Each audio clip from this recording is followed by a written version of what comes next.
Hai, Assalamualaikum warahmatullahi wabarakatuh. Kenalin, nama aku Dea Ayla Cinta Fandivka. Aku mahasiswa di Universitas Muhammadiyah Profesor Dr. Hamka, jurusan Psikologi.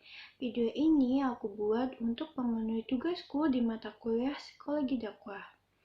Sama seperti judul di video ini, aku ingin membahas sedikit tentang selingkuh menurut pandangan psikologi Islam dan bagaimana cara menghindari perselingkuhan menurut Islam. Sebelum masuk ke pembahasan, alasan kenapa aku ingin membahas selingkuh karena selingkuh itu udah banyak terjadi di mana-mana. Udah banyak terjadi sejak dulu sampai sekarang pun masih ada. Dan aku yakin pasti di antara kalian sudah pernah mengalami selingkuh. Entah itu kalian yang sedang menonton ataupun orang-orang yang di sekitar kalian. Bagi sebagian orang, selingkuh itu merupakan hal yang wajar dan hal yang kecil, padahal selingkuh sendiri itu merupakan hal yang besar.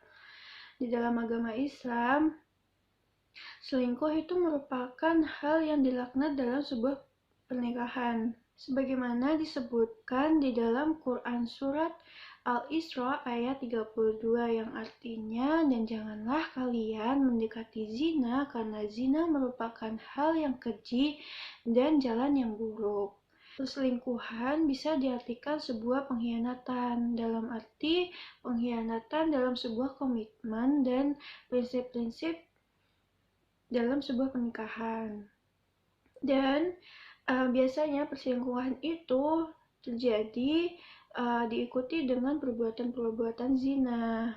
Bentuk dari perselingkuhan di dalam Islam itu ada 4, yaitu yang pertama, pandangan yang haram, yaitu melihat sesuatu yang udah jelas-jelas diharamkan oleh Allah Subhanahu wa Ta'ala, seperti melihat aurat lawan jenis, terus melihat gambar-gambar yang tidak pantas untuk dilihat.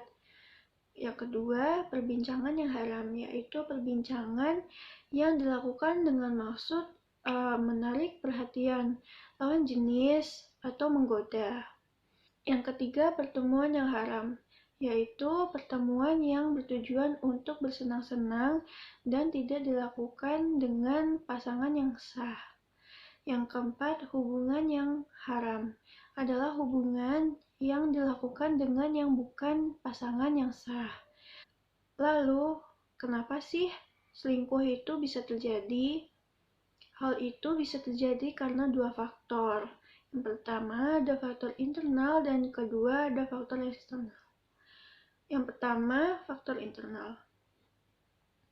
Faktor internal di mana adanya perbedaan karakter, perbedaan sifat antara dua insan yang sudah menikah yang menyebabkan pernikahan menjadi sering terjadi perbedaan. Selanjutnya ada masalah emosional. Masalah emosional sendiri banyak dialami oleh suami istri baik yang baru menikah maupun sudah lama menikah. Dengan pudarnya cinta dan kasih sayang, semakin pula longgarlah ikatan dan komunikasi antara pasangan, yang bisa membuat pasangan mencari sesuatu agar bisa mendapatkan kebutuhan untuk dirinya sendiri. Yang kedua ada faktor eksternal. Faktor eksternal berasal dari luar, seperti lingkungan kerja, karena seringnya bertemu, karena seringnya interaksi satu sama lain, mengakibatkan satu sama lain bisa saling menyukai. Dan pasti akan ada rasa ingin memiliki satu sama lain.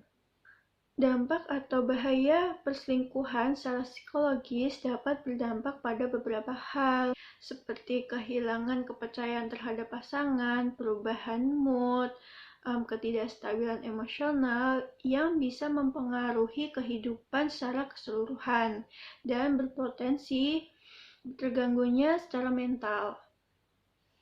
Lalu bagaimana kita agar bisa menghindari perselingkuhan secara Islam?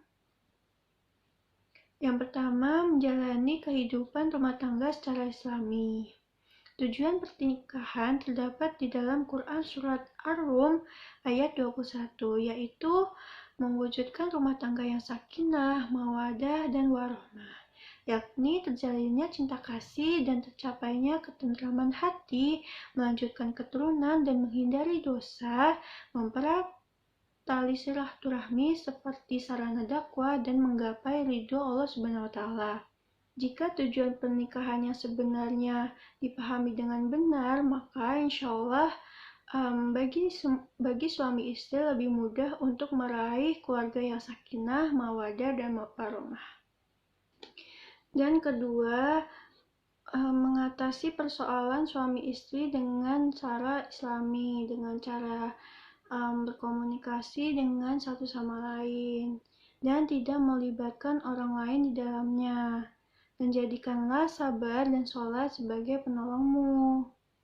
Jika dibutuhkan orang ketiga untuk menjadi penengah, maka jangan sekali-sekali melibatkan lawan jenis yang bukan mahramnya.